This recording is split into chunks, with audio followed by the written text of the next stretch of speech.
za siku ya kazi hapa mpaka nikaombea sana. Bwana asifiwe sana. Wamama wa Juda, muishi kwa Mungu. Bwana asifiwe sana.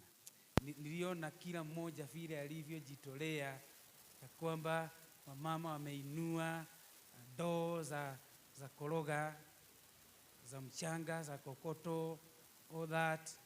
Ni Mungu tu ambaye anaona kwa siri, ambaye ataishi kuwabarikia.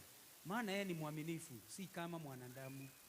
Yeye mwenye kuahidi ni mwaminifu, atafuatiliza ahadi zake ili aweze kuzitimiza katika maishani mwenu. Bwana asifiwe sana. Na mtaona heri na wema katika maisha haya na hata mengine ijayo kwa jina la Yesu.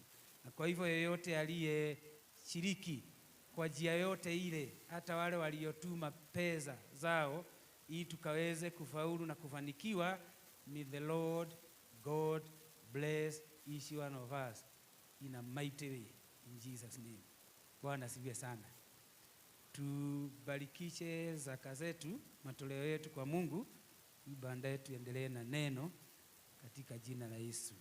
Mungu mwema na mwaminifu, kwa jina la Yesu twashukuru wewe usiyechoshwa na maombi yetu, wewe unayetupenda kwa upendo mkubwa, wewe ambaye ulitupatia mwana wa pendo lako wakati tulikuwa dhabini, wakati tulikuwa tumepotea, wakati hatukuwa na rehema na neema. Wewe ukatupatia Kristo Yesu aliyefanyika mambo yote kwa ajili yetu. Ni asante Mungu mwema, hata kwa ubali ambao umetufikisha. Twashukuru ya kwamba siku ya leo umetuwezesha kuwa hai na ukatuwezesha kufika hekaluni mwako, ili Mungu wa majeshi ukanene nasi na ili ukaweze kutubarikia. Twasema ni asanti, maana hata siku ya leo umetupatia vitu vya kutolea hekaluni mwako na katika ufalme wako. Na kwa hivyo Baba, ninaomba kama mtumishi wako ya kwamba yeyote amenyoosha mkono wake katika kutoa, Mungu wa majeshi, maana tumekutolea kwa hiari, kwa moyo mikujufu, according to one's ability, na tumetoa sacrificially. Mungu wa rehema na neema, kafuatilize Mungu wa majeshi kitendo hicho, ili Baba ukatuamulie baraka, ukatumiminie Mungu wa majeshi mafuriko ya baraka zako, ili Baba tukaishi kuwa watu ambao wamebarikiwa na wewe, watu ambao hawajapungukiwa na chochote, kwa kuwa tumeshakufanya kuwa mchungaji wetu. Na kama Daudi utaishi kutuelekeza mahali penye majani mabishi, na vile vile mahali penye maji yenye utulifu, na gongo lako na fimbo lako zitaishi kutufariji siku zote za maisha yetu, ili Baba tukaishi kuona wema na fadhili zako katika siku zote tutakazoishi katika maisha haya na hata katika maisha mengine yajayo. Ninabarikisha kazi za mikono ya watu wako, ili Baba ukazifuatilie, ukazibarikie, kainue biashara, kaziimarishe katika jina la Yesu. Lolote lile watu wako wanalolifanya, Mungu wa majeshi, likanawili, likawape faida katika jina la Yesu. Ambao wameajiriwa, Mungu wa majeshi, kawapatie promotion, maana neno lako linasema promotion haitoki north or south, lakini yatoka kwako. Mungu wa majeshi, walio wagonjwa na ukawaponye, wanaokutafuta kwa njia yote ile na wakakupate, Mungu wa majeshi, unapowatendea mema, ili fadhili zako na rehema zako zikaishi kuwatosha katika jina la Yesu. Tubarikie katika hali zote, maana yote twaomba tukiamini katika jina kuu la Mungu Baba, Mungu Mwana na Mungu Roho Mtakatifu. Zote tuseme amina. Bwana asifiwe sana. Tunasema na iwe hivyo, na Mungu wetu ni mwaminifu, atatuwezesha iwe hivyo, maana yeye hufuatiliza ahadi zake ili azitimize. Na shukuru Mungu kwa ubali ambao tumefika, na sasa nataka tuingie katika neno, na ninaendeleza lile neno tu ambalo nimekuwa nikiwafundisha, mambo ya spiritual growth / Christian maturity. Maana yatupasa tukomae kiroho, ili tuwe watu wa Mungu ambao hawajapungukiwa na kitu. Maana tukisha komaa kiroho na tukisha komaa katika mambo yote, wakati huo tutaweza kutimiza mapenzi yote ya Mungu na itaishi kuwa vyema kwetu. Last Sunday tulikuwa tunaangalia hindrances to spiritual growth, mambo ambayo inazuilia tuzikomae kiroho. Kasema moja ni unconfessed sin, dhambi ambazo hazijaugamwa. Kasema number 2 ni neglecting the word of God, kupuuza neno la Mungu na kusahau Biblia, hivyo watoto wameiba, forgetting about the Bible, forgetting about prayer, forgetting about the word of God, ambayo inatuwezesha. Unajua neno la Mungu, Daudi alisema in Psalms 119 and verse 105 ya kwamba neno lako ni taa imulikayo miguu yangu, vile vile ni nuru inionyeshayo njia. Na kwa hivyo wakati mtu amepuuza, ameneglect kusoma neno, yeye anaendelea kupungua, yeye anaendelea kuishi gizani, maana hata kuwa na taa ya kumumulikia na vile vile hata kuwa na mwanga wa kumuonyesha njia. Tukasema kizuizi number 3, tukasema ni prayerlessness, kutoomba, yani kukaa tu mlandi ukae without any regard for God. Na tukasema that's a very great danger, especially for a believer. We must pray no matter the situation. Yesu akiwa mfano mwema ya kwamba alikuwa anaenda on a solitary place, mahali ambapo ako peke yake, so that he may pray. Na kama Kristo Yesu, our Lord and Savior, alijicommit katika maombi, who are we not to pray? Number 4, kasema hindrances number 4 ni bad company, kujihusisha na vikundi vibaya. Na tukasema ya kwamba wazungu na hekima yao walisema bad company ruins good morals, ya kwamba vikundi vibaya huwa vinaharibu tabia njema, tabia iliyo njema ndani ya mtu ambaye alikuwa mwema, lakini alipojiunga na wao lazima awe kama wao. Na tukasema ya kwamba we must be very choosy. Marafiki zetu ni kina nani? Ni vikundi zipi ambazo tunastahili kujiunga nazo? Maana for a believer, si kikundi chochote ambacho unastahili uwe a member of it. Not each and everyone ambaye unastahili uwe rafiki wake.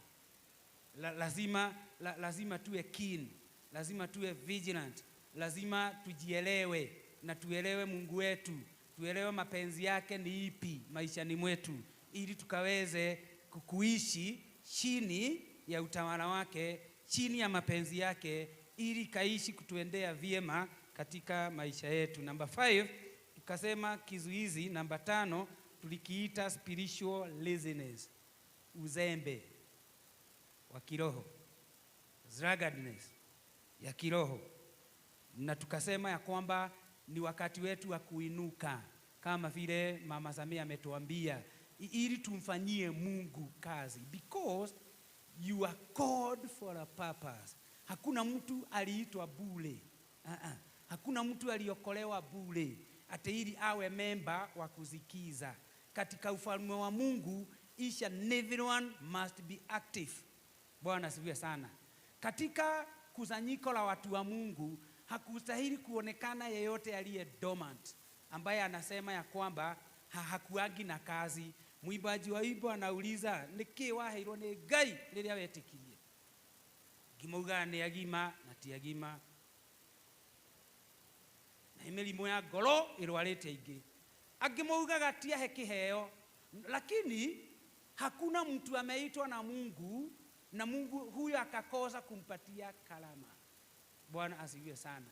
Even the reason unto why you are born, kusudi ilofanya uzaliwe, ilikuwa ni kusudi jema. Bwana asifiwe sana. So that you may work for the Lord. Hallelujah. Praise the Lord. Adamu, yule tunaita first Adam, alipoumbwa, baadaye alipewa kazi, majukumu. Akaambiwa atunze bustani la Edeni. Na kwa hivyo tukasema last Sunday ya kwamba work is part and parcel of a believer. Bwana asifiwe sana. Hallelujah. Maana ufalme wa Mungu lazima usonge mbele. Maisha yetu lazima isonge mbele. Na haiwezi songa, ufalme wa Mungu haiwezi ukasonga mbele. Maisha yetu haiwezi kasonga kama tutakuwa idle, doing nothing. Tumeitwa tufanye kazi. Na one of the call of Christ Jesus alipokuwa hapa duniani ni ya kwamba aliambia wanafunzi wake ya kwamba waangaze macho yao katika shamba ili waone mafuno ni mengi, and mafuno hiyo ya Mungu inakuanga ready to be harvested all the time. Na akawaambia kwamba waombe Bwana mwenye mafuno ili akaongezee, akaite watenda kazi katika shamba hilo lake. It is not over yet. Bwana asifiwe sana. Hali ingali iko hivyo hivyo ya kwamba katika ufalme wa Mungu kuna kazi nyingi, kuna majukumu mengi, ila he is still looking to see whether atapata mmoja atakaye kuwa ready and willing, awe tayari na yuapenda kutumika. Praise the Lord. Will you be one? Shall I be one? Na tuitikie mwito mkuu wa Kristo Yesu.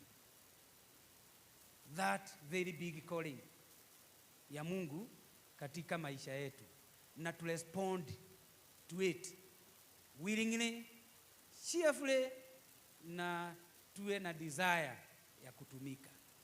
Maana ambaye hana desire ya kutumiwa na Mungu automatically atatumiwa na shetani. Hear me well. Muibaji wa kale sana aliiba, wale ga Ngai ndurega ngoma, na wale ga ngoma ndurega mwaki. Aka conclude kwa kusema tondu maya mothe ni mbele yako. Bwana asifiwe sana. Hallelujah. Na tu choose vyema, na tu choose upande mzuri, na upande mzuri ni wa Mungu. Praise the Lord. Na tumkaribie Mungu naye atatukaribia, na tumtorokee shetani katika njia ya kumpinga. Shetani huwezi menyana na yeye, shetani hupingwa na hutorokewa. Praise the Lord. Na wanaompinga na kumtorokea au kumuondokea anaachananga na wao. Bwana asifiwe sana. Lakini wote ambao huamua kumuondokea na kumtorokea lazima basi wawe wana desire ya kumkaribia Mungu. Praise the Lord. Maana huwezi ukatorokea shetani na ukakosa kumwendea Mungu na ufanikiwe. Don't deceive yourself. Bwana asifiwe sana. We are coming out of the devil heading to God. Bwana asifiwe sana. Tunatoka, we must come out from somewhere heading to somewhere else. Na tunatoka kwa shetani tukimwendea Yesu. Number 6, tukasema kizuizi tulikiita worldliness. Udunia, ulimwengu.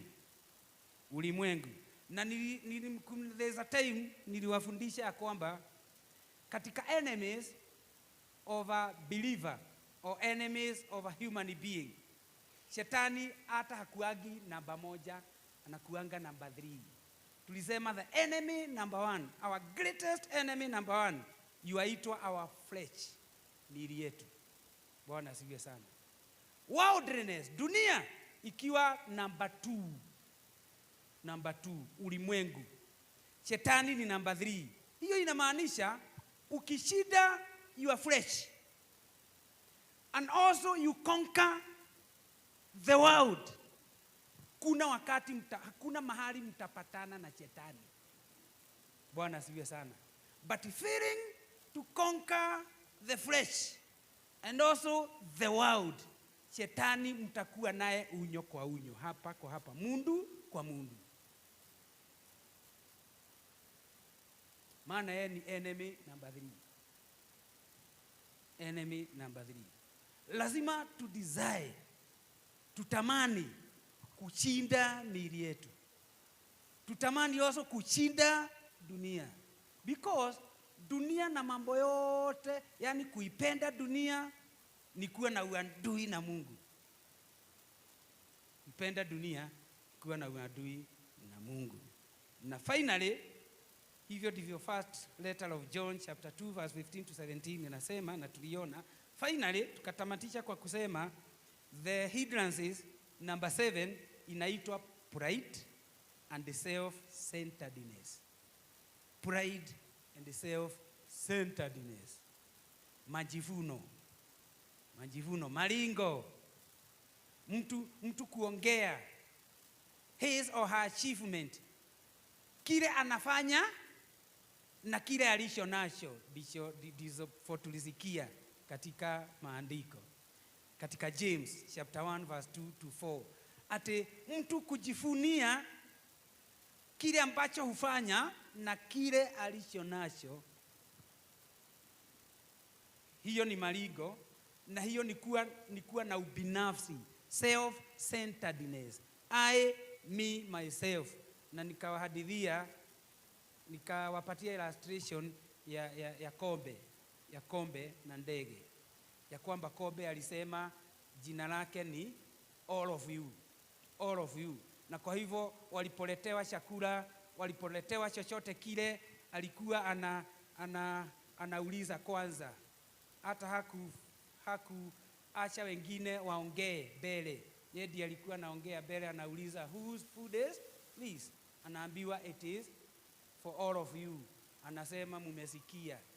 Hii yote ni hiyo inaitwa self-centeredness. Yani kujipenda.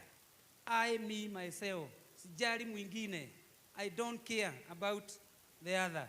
Na ujue, a believer wa aina hiyo hawezi wakawa intercessor. Maana asubuhi tulikuwa tunasema ya kwamba intercession prayer ni ile maombi unaombea wengine, not yourself. Supplication ndio maombi ambayo mtu binafsi anamuomba Mungu, anamwambia nisaidie, niwezeshe, mimi, singular, not plural. Lakini ikifika kwa intercessory prayer ni kuombea taifa, county, majirani, watu wetu, makabila, taifa zingine, dunia nzima, watu wengine. How can one be able to intercede on behalf of others akiwa self-centered?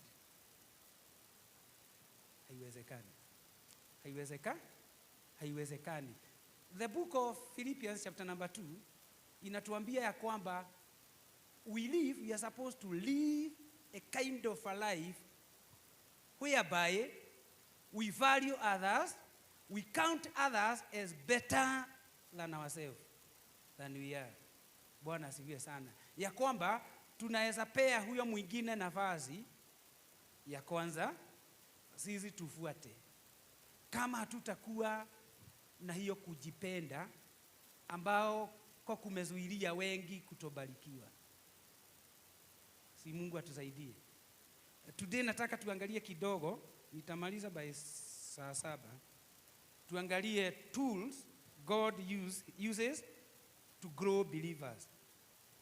Yani tools au dhana bazo Mungu hutumia ili awezeshe waaminio wakomae. Ni tools gani hizo ambazo Mungu hutumia? Unajua Ephesians chapter number 6 inatuambia ya kwamba tuchukue silaha zote za kiungu ili tuwe tayari kupigana. Na tunaambiwa vita vyetu si za mwili na nyama. Tuamenyana na maroho machafu na mapepo ya angani. And therefore, lazima kila mmoja, each and every soldier of Christ Jesus, ajitoe silaha. Na kuna mambo tunaambiwa kuhusu silaha zile. Tunaambiwa silaha zetu si za kimwanadamu, la hasha. Silaha zetu ni za kiungu, they are divine weapons. Na zikiwa za kiungu ziko na uweza wa kuangusha kila aina ya ngome. They have power to demolish every stronghold. Na maana ni za kiungu. Zizi silaha ambazo zimetengenezwa na mwanadamu, la hasha, ni silaha za Mungu, za kiungu. Na Paul anasema ya kwamba tukisha toa silaha zile na tuzimame, we stand. Standing inamaanisha we are now ready, we are now firm, we are now awaiting to any kind of an enemy ambaye anaweza jitokelezea, maana tuko ready kumshambulia. Na hata akija na silaha zake zitakuwa water kwetu, zitakuwa shando, maana zetu ni za kiungu, they are divine weapon. Nashukuru Mungu sana that here Mungu huponya. Hallelujah. Bwana asifiwe sana. Nashukuru Mungu sana ya kwamba hapa Mungu huinua. Praise the Lord. Mungu hubadilisha maisha ya watu. Hallelujah. Bwana asifiwe sana. Mungu anakuanga Jehova Jire, anapeana in this praise. Hallelujah. Mwenye kujitoa hapa, shauri yake. Bwana asifiwe sana. Shauri yake. Lakini hapa Mungu hutenda. Bwana asifiwe sana. Ti hadu twaritira nyina Sami. Nono yahurire thimu mutumia mwega muno. Nipigianga ananipatia process, tunaomba hata kwa simu na muencourage, na aliniambia pata, sasa mtoto wangu ako sawa, sasa anaenda show kama watoto wengine in Jesus name. Wanayuda, mnajua matendo yake Mungu. Kuna mtu anastahili kuwaelezea. You know it, you have seen it. Hallelujah. Na si ya muigo, huku atufanyangi sarakazi. Mimi hata sikuagi na mtido wa kuita hata altar call, kuwekelea watu mikono.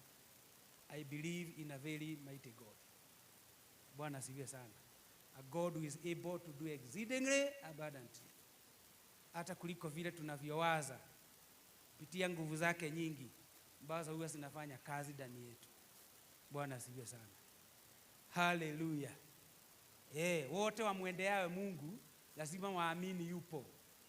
Lazima waamini, wamwendee kwa imani. Na lazima waelewe ya kwamba yeye hutuza wale ambao wanamwendea. Bwana asifiwe sana. Hallelujah. Tool number 8 inaitwa the word. The word. Iko hapa. The word. Unajua hakuna tool kali kama neno la Mungu. The word of God is equal God himself. Neno la Mungu latoshana na Mungu mwenyewe. Hallelujah. Na kwa hivyo ukitaka kumjua Mungu na ukamtafute jameni katika neno lake. Praise the Lord. Because also in our generation, now in the New Testament, Mungu sio lazima aongee through prophets. Bwana asifiwe sana. Mungu haongei sana today through prophets. Na kwa hivyo unapoambiwa yuatabiliwa, be very keen. Naambia huyu anayekutabilia, let us wait for the time. Bwana asifiwe sana. Let us wait for the time. Mambo yote hujaribiwa na wakati. Umesema umetabiri hapa ya kwamba within a year patafanyika chemichemi, kizima cha maji. Tutigukararia to tutiurala thana hinya wao. Kiria tugukwira ni atiriri, ni sawa, wauga ihinda rigana atia, wauga mwaka, reke tweterere mwaka ucio. Wathira hage githima, tukamenya ni gwituma.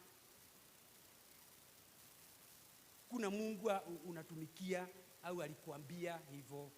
It is your own prophecy. Si sasa kingikoumira ni tukauga hura Jehova orogocwo na uri mwihokeku ni waririe kuhitukira ndungata yaku. Lakini niwaambie ukweli, today Mungu haongei sana na prophet kama Old Testament. Today Mungu haongei sana through visions and dreams. Hallelujah. All those dreams and visions and prophets, they were just but type. Shando.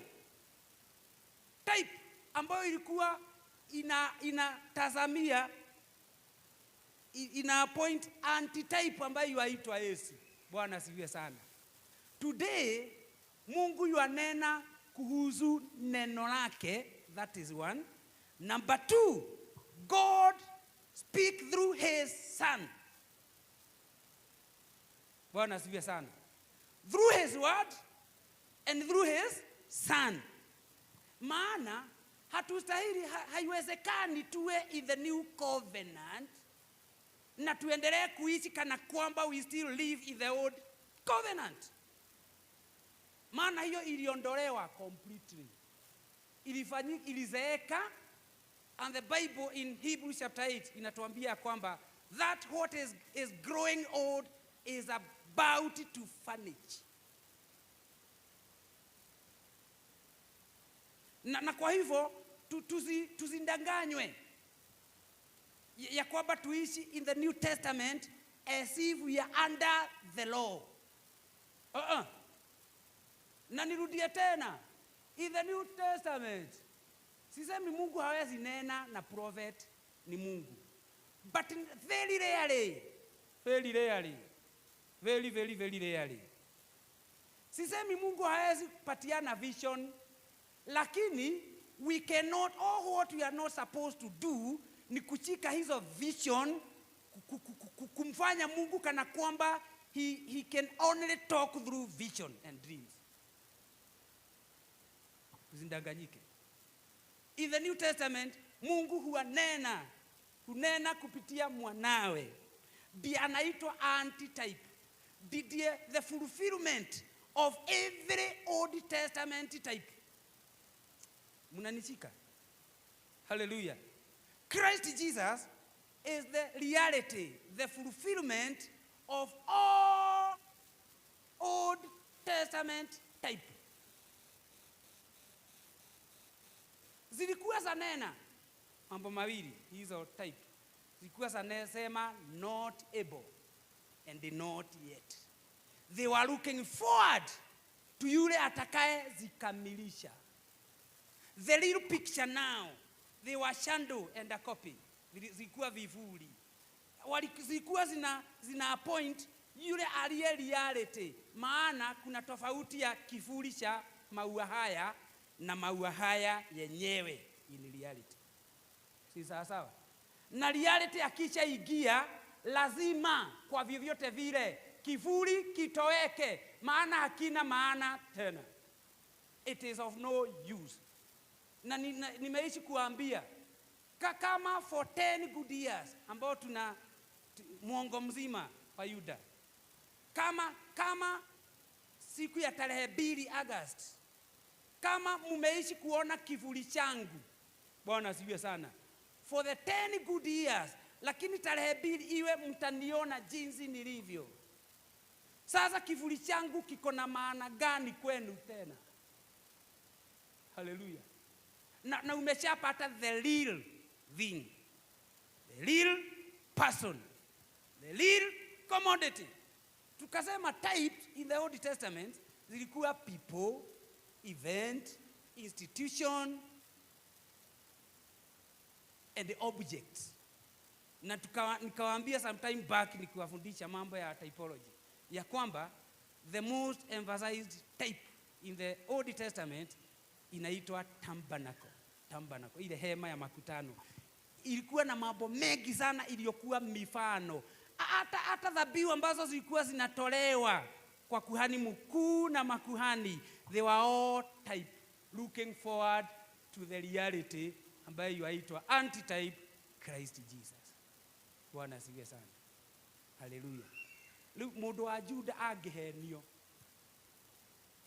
afuate dini cia mathala ndingĩkorio matu-inĩ. Bwana asifiwe sana. Tondũ mũhunjagia maũndũ marĩa njũĩ na njũĩ nĩ mama. Praise the Lord.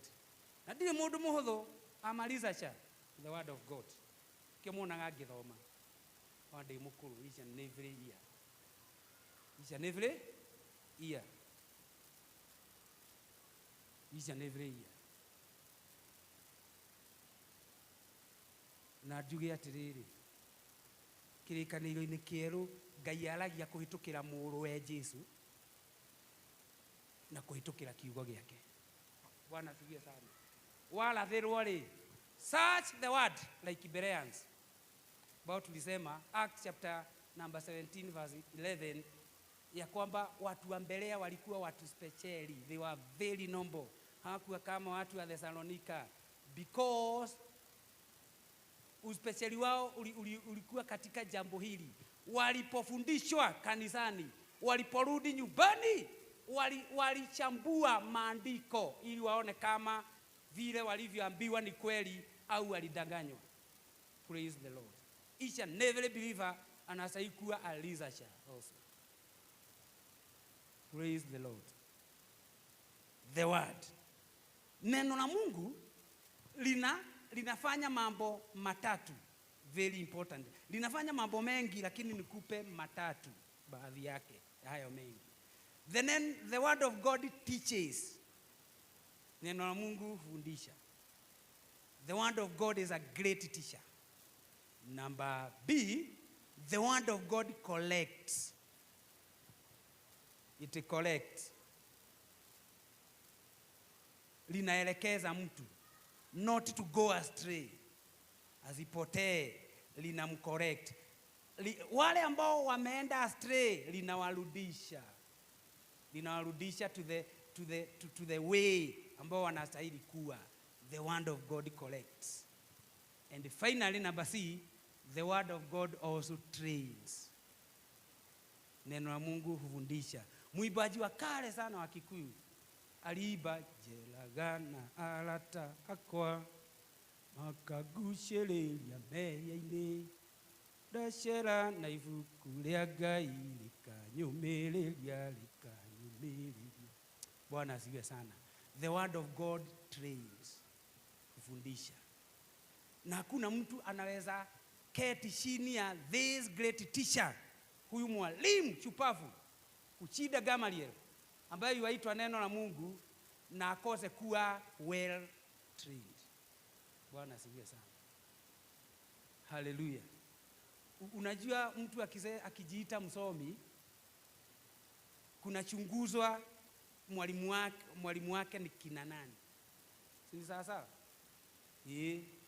Paul aliogopewa sana because he was a Pharisee kabla hajaitwa under the very great teacher by the name Gamaliel. No wonder even Herod walimuogopa. He knew his right and he knew very well how to claim those rights. Alikuwa nauliza, how can somebody ahukumiwe kabla hajakuwa, kabla mambo hiyo ameshitakiwa haijachunguzwa na mashahidi waitwe? How mtu anaweza hukumiwa aje without first of all being prosecuted? Si sawa sawa? Hapo kuna haki. Mpaka wanaona haya, kwani huyu ni nani? Kwani huyu ni nani aliletwa mbele yetu? Bwana asifiwe sana.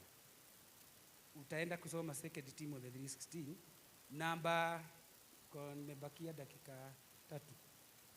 Namba B. Tool namba 2 inaitwa the Holy Spirit. The Holy Spirit. Holy Spirit also has a lot of work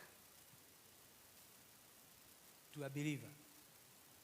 Lakini ukumbuke Yesu aliwaambia wanafunzi wake nini? Ya kwamba all power and authority I have been given in heaven and on earth, I have been given. Na kwa hivyo ninawatuma, mnatumwa na mtu ambaye ako na mamlaka yote ya mbinguni na ya duniani. Go ye therefore and make disciples. Lakini akawaambia, before you start anything, just wait for the one ambaye ninawaambilia. Maana huyo atakapo, ni vyema niende ili huyo naye aje. Sitawaacha kama yatima.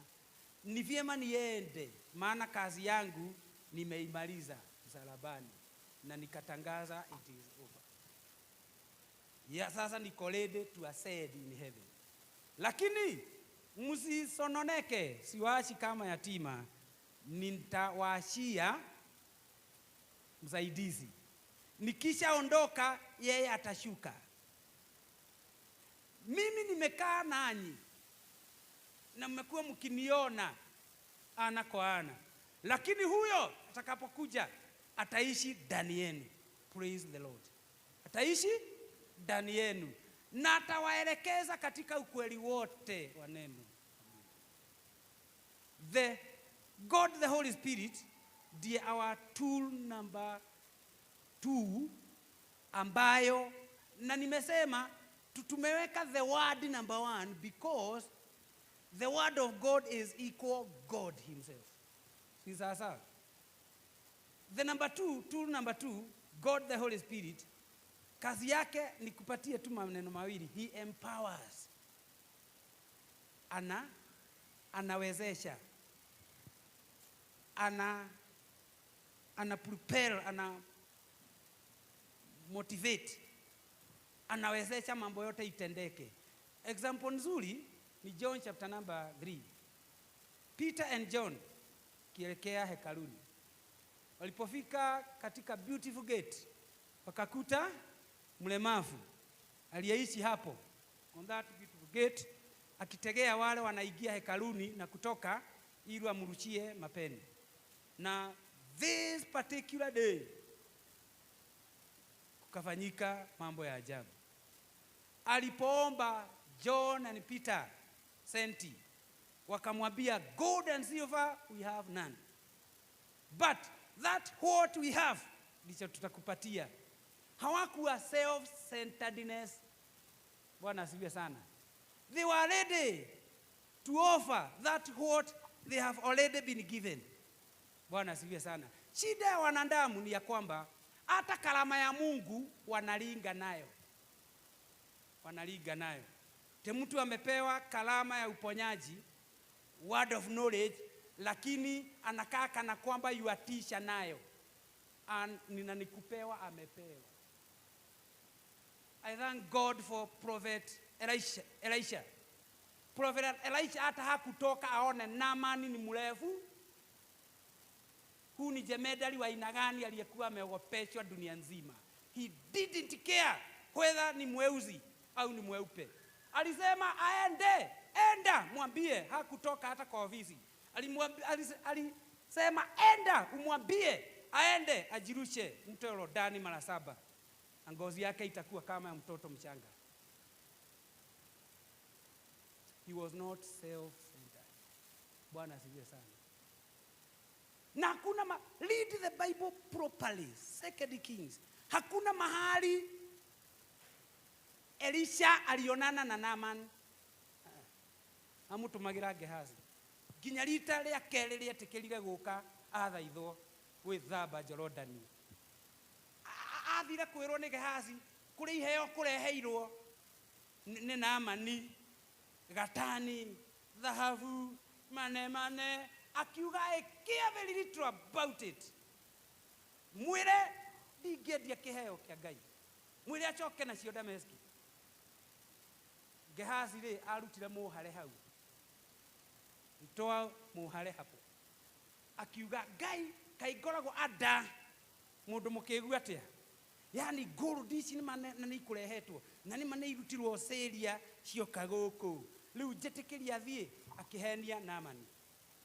Ati muthamaki ugo coke na indo ici ingi no gatani anga na dhahabu ciganona ri icio auga atigirwo ati no arute igongona na ri akihana Sauli. na agĩũka ekanithĩtie mũno atĩ auma kumagaria Naaman. Elisha akĩmũria, karaniwa, ule ukoma ambao ulikuwa umepeperushwa na mto Yordani karudia Gehazi na kizazi chake chote. Tamaa. God the Holy Spirit tuliye naye anatuempower. Bwana asifiwe sana. Na tutia nguvu. Na God the Holy Spirit hatiangi nguvu pastor. Anatianga nguvu each and every believer. Wakubwa kwa wadogo. So long as you are saved. Bwana asifiwe sana. Kitambo uniite, unipigie simu. Ndwambage gukorwo kambirianite na maundu. Mwathani arogocwo. Eni ndwambage gukorwo nwambire wehoera. Wakuma ngoma ya homa. Wakuma daimono ya malaria. Mwathani arogocwo. Nowe maundu ma matarakĩmbatara ukiri na hinya na uhoti wamo. Mwathani arogocwo. It's all about kujielewa na kujua Mungu wako. Bwana asifiwe sana. Pastor igageria maundu sugu a bit. Iwona twakiria jano hani. Amen. No to ati okuona tu ati no astro ogu ati pastor, hello. Hey, mundu wa Ngai iko. Haya.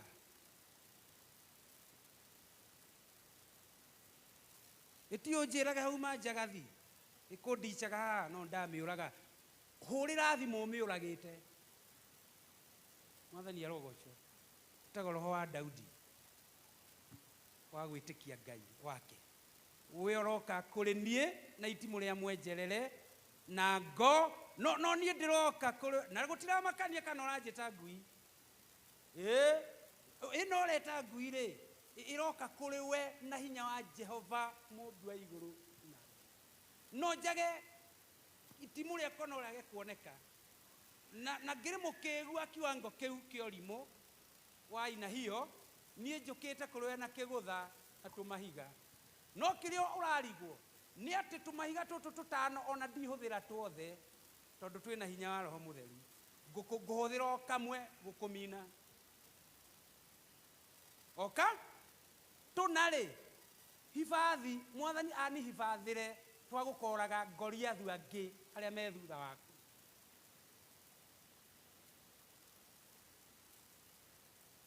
Bwana asifiwe sana. Ndenda tulikiria hau umuthi. Tuga continue sana. Na undu ucio ngi wa God the Holy Spirit, God the Holy Spirit transforms. Anabadilisha. Na ni uwe ndari uhoti wa kubadilisha undu umwe. Yeye akona nguvu na uwezo wa kumbadilisha hali zote. Mwathani arogocwo. Katika maisha ya wanadamu, katika maisha ya wanyama, katika maisha ya mazingara. Praise the Lord. God the Holy Spirit akona uweza wa kubadilisha from worse to better. Bwana asifiwe sana. Hallelujah. Vile alibadilishia yule tuliona Sunday yule kipofu wa John chapter 9. Paka aliishi akiwa kipofu. Alizaliwa akiwa kipofu. Mwanafunzi wa Yesu anamuuliza, "Je, huyu makosa ni yake au ni ya wazazi?" Na by the way, marendo kumenya no research mendaga gwika. Gutire handu tuigua magithaitha Jesu ati mundu honi uyu. By the way, ona maheo haja ri. Ona maheo haja matiathingatire Jesu kumwira ndukimuhonie. Na niguo Jesu amahete haja njega. Amerete neither nor. Tiwe timahetia make na timahetia maciari. Na kwanza Jesu athiete extreme ya kumera atiriri aciarirwo nigetha Ngai egocithie.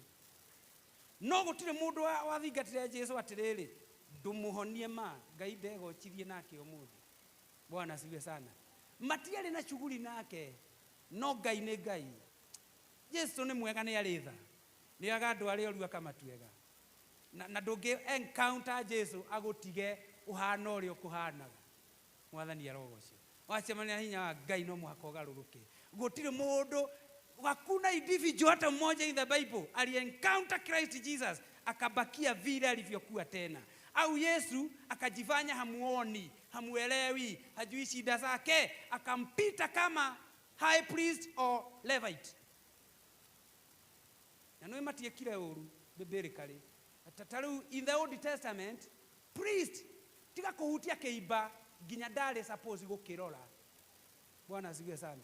Lelu the high priest ule wacemanirie na mũndũ ahũrĩtwo oimĩte akiuma Jerusalem arathie Jericho na nĩ arauma kwa Ngai, arauma very good city heading to the very bad city.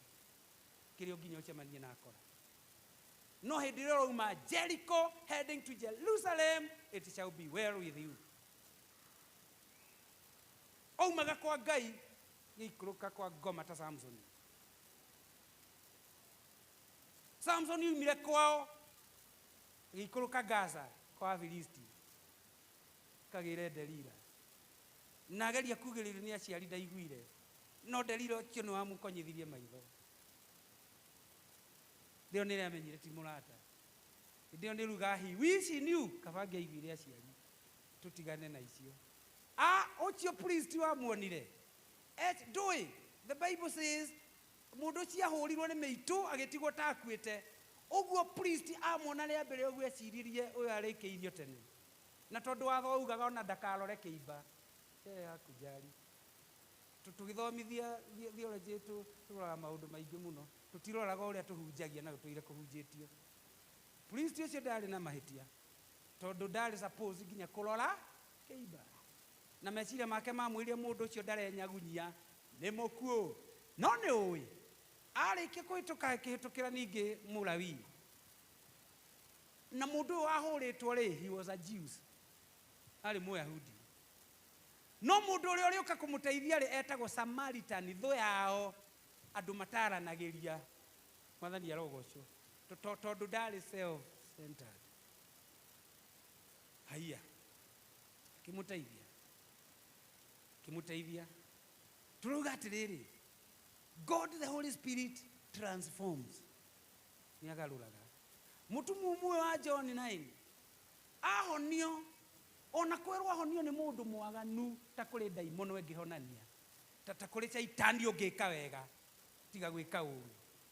Anene a dini ona marehe bunjo, ona kwerwo nyina abetwo auge kana mũndũ ũyũ amũciarire arĩ mũtumumu, na nĩ gwĩtua metuaga tondũ njamba ĩyo ĩgĩikara Beautiful Gate gũtirĩ mũndũ ũtamĩũĩ.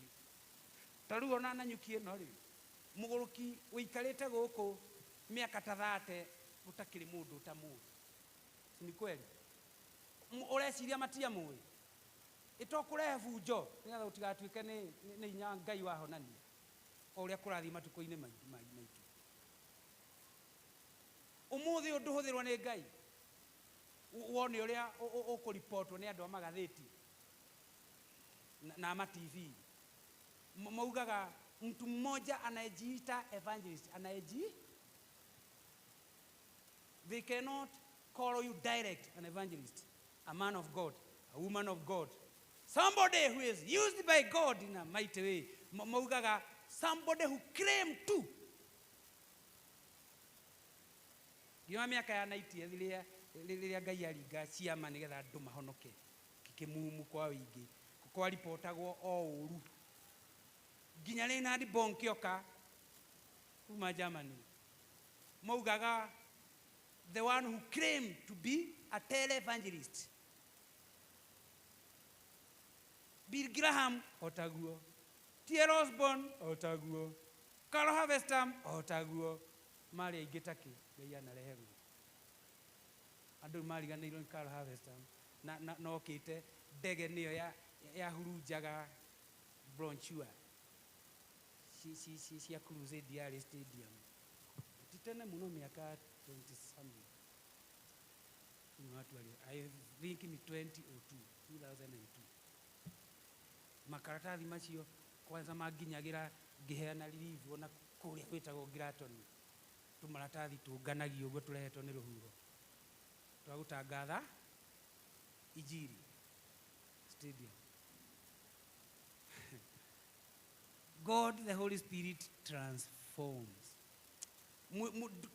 Riria nyina ri ona ni gicinzio tondu aratindikwo oige uria marenda aya mwiti akiuga muru wakwa ri he is of age ni etwo ni mugima murandanga niki ni ithe ndire nyina ni ndirari mutumumu mutiete ocio urari mutumumu urahonirio kimwita Jabeno ndiari na thina ndiari na chuguri na kwenda kumenyeretwo ku kana iretwo ekanyongo igikinya kiorio we no mundu uria uroiga urakiremi urahonirio ni ikimera nie tukutuko icio mwina cio ndire na chuguri nacio nie ndiuyu ndungi njuyo ndurade mutumumu no riu ni ndiro ndiathimicege wawili wako ina rwimbo ruu ni uria njui icio hayo megine ni enu na mutige guthumbura ni hwetha ndirahonirio ni mundu mureta mwihia akone no ahona nweke wega uria njui ni ati ndiratwire ndi mutumu no riu ni ndirona mathani arogoci we hau na ulikuja kanisa ujaokoka umesikia neno ungelitamani kuokoka siku ya leo ili uwe mmoja wa wanakondoo wa zizi lake Kristo Yesu. Unaweza na neno limekuchawishi ya kwamba you need salvation, unahitaji wokovu. Uko hapo, inue mkono, tuonyeshe kwa ishara mkono, tutakuelekeza kwa Yesu na utaokoka siku ya leo na utafanyika mwana katika familia ya kiungu direct. Mambo ingine haigoje yangu ni direct. Anybody wanataka kuokoka leo? Sawa sawa. Usikose kuja kanisa ati because hujaokoka. Kanisa ni ya Mungu. Na neno moja la Mungu lamfanya mtu aishi. You continue to come here. Hili kanisa zila wale wameokoka peke yao na watu wote. Bwana asifiwe sana. Tuombeni. Tunakushukuru Mungu wetu. Umekuwa mwema, umekuwa mwaminifu. Umenena na mioyo yetu siku ya leo kadri ya mapenzi yako ilivyo. Maana ulituita kwa kusudi. Ulielewa tutakuwa hekaluni mwako in such a time like this. Baba, ni asanti kwa kunena nasi. Umetufundisha mambo mengi. Katusaidie tusiwe tu watu wa kusikiliza, ila Mungu tufanyize neno lako kazi maishani mwetu na ili tukaweze kufaulu. Tusaidie katika hali zote ili Mungu wa rehema na neema tukaishi kuelekezwa na wewe, tukaishi kumulikiwa na wewe. Roho Mtakatifu, kazi nyingine yako is that you illuminate the word for us, na ukasidi kutumulikia neno la Mungu ili tukalielewe, tukalifuate, likatufundishe, likatuelekeze na likatuonye katika mambo yote, ili Baba tukaendelee kuwa na kimo kama cha mwanao Kristo Yesu na tukamuige katika hali zote, ili tukaishi kuona wema na fadhili zako zote za maisha yetu. Nasema ni asanti, maana umetusaidia tangia tulipoingia asubuhi ya leo. Baba, ninaomba katikati mwetu kuwa na yeyote mgonjwa, ninanena uponyaji right now in Jesus name. Watu wako na wakapone instantly in Jesus name. Wote walio na shida tofauti tofauti, Baba wawajua, wawaelewa. Kama mtumishi wako nachukua nguvu, uweza na mamlaka, ninanena ushindi wao, ninanena breakthrough yao katika jina la Yesu. Kila mmoja na akapokee upenyo wa kiungu ili ukambadilishie hali katika jina la Yesu. Wanaofanya biashara, Mungu wangu, nanenea ufanizi wa biashara hizo. Naomba ya kwamba Mungu wa majeshi zitapanuka, waletea wateja kutoka pande zote zinazovuma upepo kwa utukufu wa jina lako. Watu wako hawatatezeka, maana wanakutumainia. Wote wanaokutumainia, kuna hata mmoja atakayeaibika katika jina la Yesu. Watu wako wanakutazamia ili wasiaibike kwa jina la Yesu. Kazi zote tunazozifanya, Mungu wa majeshi kazibarikie. Katupe ujuzi, tupe hekima, tupe maarifa, tupe ufahamu, ili Baba tukatekeleze yote kadri ya mapenzi yako, unapofurahishwa nasi na unapoendelea kuwa Mungu wetu, nasi tuishi tukiwa watoto wako kwa jina la Yesu. Nabarikisha shirika zetu za katikati, Mungu wa majeshi kashuke kwa nguvu na uweza, kanene kabarikia watu wako, utukufu wa jina lako. Tusaidie katika hali zote, ili Baba tukakuone, tukaishi kukuona ukiwa Mungu mwaminifu, Mungu wa upande wetu, ili tukaishi kuona wema na fadhili zako zote za maisha yetu. Sema ni asanti, maana ni kwa Yesu Mwokozi tuomba na kushukuru. Sote tuseme amina. Nitalika chairman hakuwa nasi Sunday.